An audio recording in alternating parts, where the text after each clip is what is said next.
How's it going? It's Bob here, um, making my second video. It's a comment to the YouTube user Bjjistheway and his reasons for why atheists need God. Now, the whole video isn't always put to that subject. I'm going to be definitely commenting on a few of the things he said. One of the things he says is, about how relevant God is to, everything in our country, here in America. And one of the things he said is, oh, it's on our currency, it's on our, and in the pledge, it's in our schools. Well, to be fair, I know currency, it always hasn't been on currency. And the under God in the Pledge of Allegiance, I believe, Pledge of Allegiance was done in 1982. It was created. It wasn't until about 1950. It wasn't until 1954 that under God actually came in to the Pledge of Allegiance. So it wasn't always there. So there's no reason for that. Don't try to play it up for what it's not.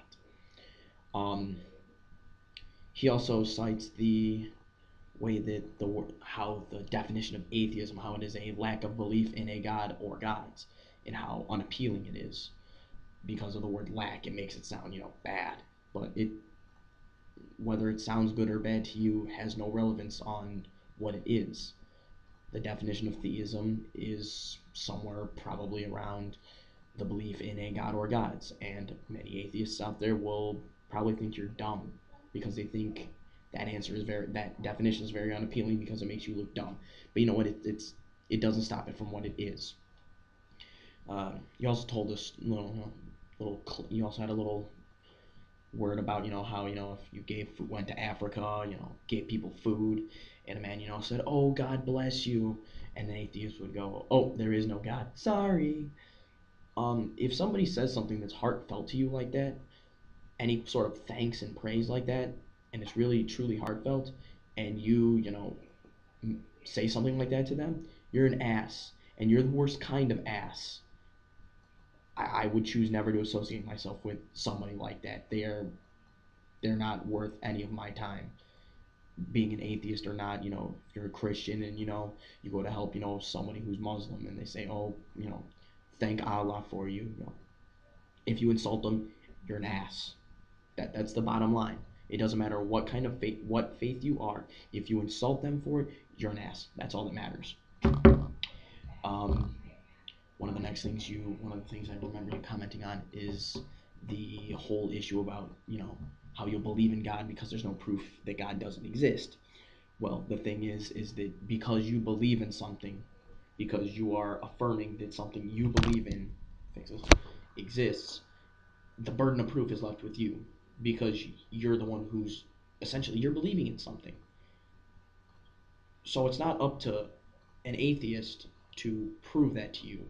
It is because you are believing in something that you have to, for you to believe in something that's there, you have to have some sort of reasoning as to why he's there.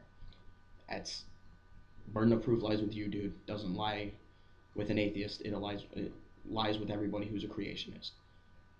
And no matter which side of the spectrum you're on, you have to accept that. An atheist doesn't have to defend, he doesn't have to prove what he doesn't believe because it doesn't exist to him. So, doesn't matter. You also go about how, you say that you would prove that, God is there, but, it's that, so many atheists are already set in stone. They're immovable.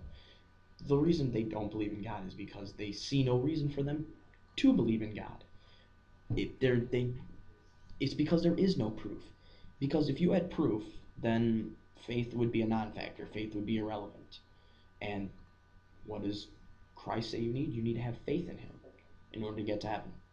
So in order for there to be proof, your whole idea of faith would be irrelevant. So it doesn't matter. You also stated how, there's two kinds of atheists, the elitist and, the more common atheist. And you say how, like, the elitists, most of them are, very well off, never really struggled with anything. But until you live their life, until you've personally lived and sat through their shoes, you cannot say that, you can't say that they believe for really no reason. that there's really no good reason for them to believe in God. That's very disingenuous of you. Until an atheist sits in your shoes, he can't say why you believe in God. So you can't, especially you can't generalize people like that. You say, you know atheists, but you know what? You still have not lived their life, therefore you cannot, you can't say that. It doesn't work that way. Until you've lived their life, you cannot say that. Um, you also go on this just kind of bugged me when you said, oh, just do what feels good. Go on the inside, follow our gut. Um, just remember, gut does no thinking. No, you're just talking about your instinct. That doesn't always get you in the best places. Using your intelligence, that usually helps you move through problems. And when you're going through hard times, it helps you understand. And that's the whole reason. The better understanding you have of things, the things generally don't end up as bad for you. So, yeah. Uh, you also go over like criticizing Stalin and saying because he was an atheist, he did what he did. What he did wasn't because he was an atheist. Yes, he was an atheist. Atheists, just like every other group out there, have bad people, and bad people tend to do really bad things, and it sucks. But you know what? He didn't do it because he was an atheist. And when you say that the Crusades were basically just a political movement, well, the reason they gained support politically is because they had a strong, you know, they believed in what they were doing. They thought they were doing it, you know, as a mission from God, and it picked up on it, and that's how they managed to drive themselves forward. And I guarantee if you ask any of the soldiers, they didn't do it for a political reason. They did it because they thought they were doing it in the name of God. So yeah, maybe the people in command, it wasn't as wholehearted as the soldiers. But you know what? The soldiers who still went in there and they killed people, it was because they were doing it in the name of God. And that's what's dangerous, is people who do something that sinister in the name of their God. And the last point I really wanted to touch on was when you say that nobody can be happy without God. And that's just not true. Any reason can make people happy. For you, maybe God makes you happy. I don't know. I don't really want to know what kind of things make you happy. I really just choose not to know these things. But anybody can find any reason to make themselves happy.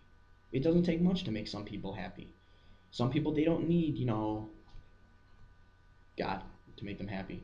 Starts to get used to this camera. But a lot of people don't need God in order to make themselves happy. They find whatever reason they want.